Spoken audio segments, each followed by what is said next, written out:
everyone, and welcome to Keeping Tabs on Chemistry. In this video, we're going to be discussing partial pressure.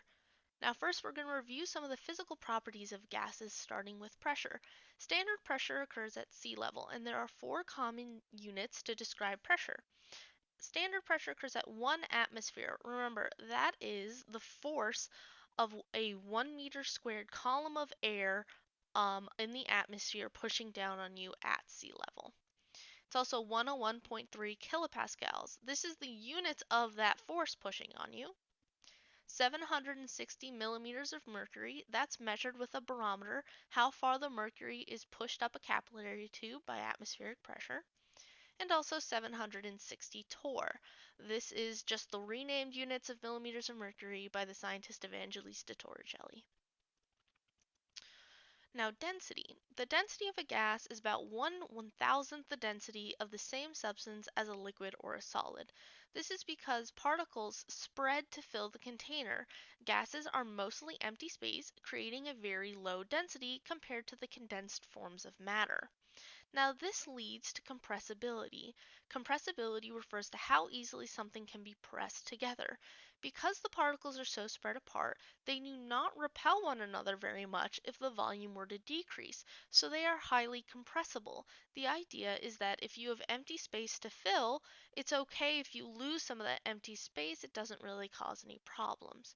So notice how in this diagram, decreasing the volume by pushing down on this piston has actually increased the pressure. We're going to be referring back to that relationship in later videos. So partial pressure. All gases exert a pressure on their container. Remember, pressure is caused by the collisions of the molecules with the walls of the container. So Dalton's law of partial pressure, this states that the total pressure of a gas mixture is the sum of the partial pressure exerted by individual gases in the mixture. So your total pressure is just each individual pressure added together. So total pressure would be pressure from the first gas plus pressure from the second plus pressure from the third and so on. Now the partial pressure of each gas is equal to the mole fraction, which is represented by the uppercase Greek letter chi, which to us just looks like an X, of each gas times the total pressure.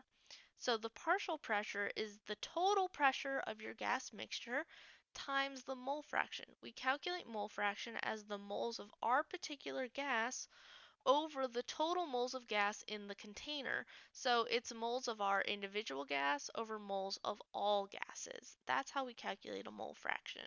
So that whole part right there is our chi. So let's look at an example.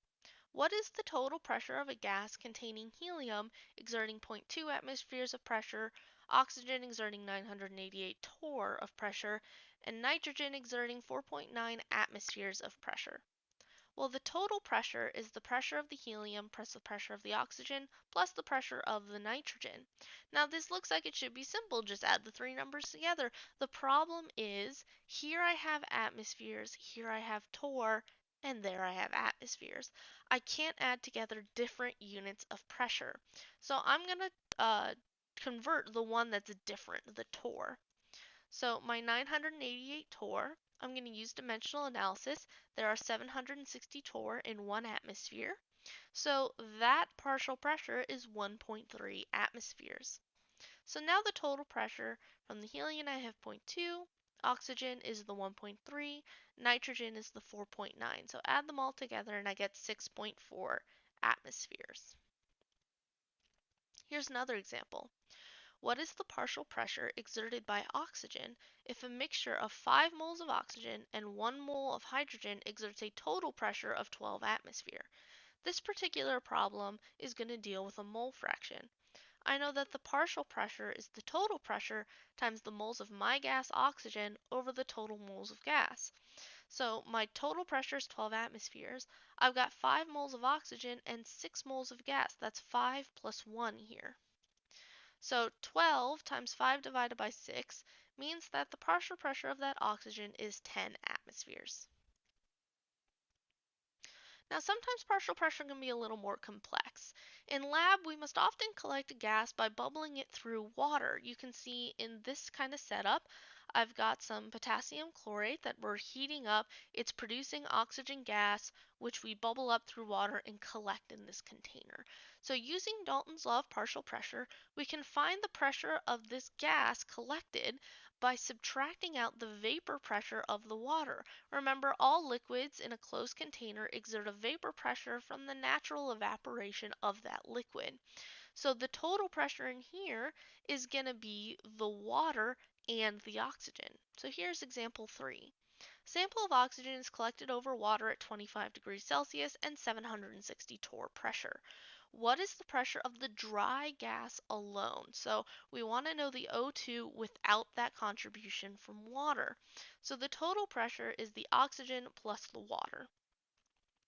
So the partial pressure of my oxygen is the total 760 minus that vapor pressure of water at the same temperature. And temperature does matter because the pressure will be different at different temperatures. So I need to make sure that they line up. So 760 minus 23.8 means that the partial pressure of my oxygen is 736.2 torr. All right, that concludes our lesson on Dalton's law of partial pressures.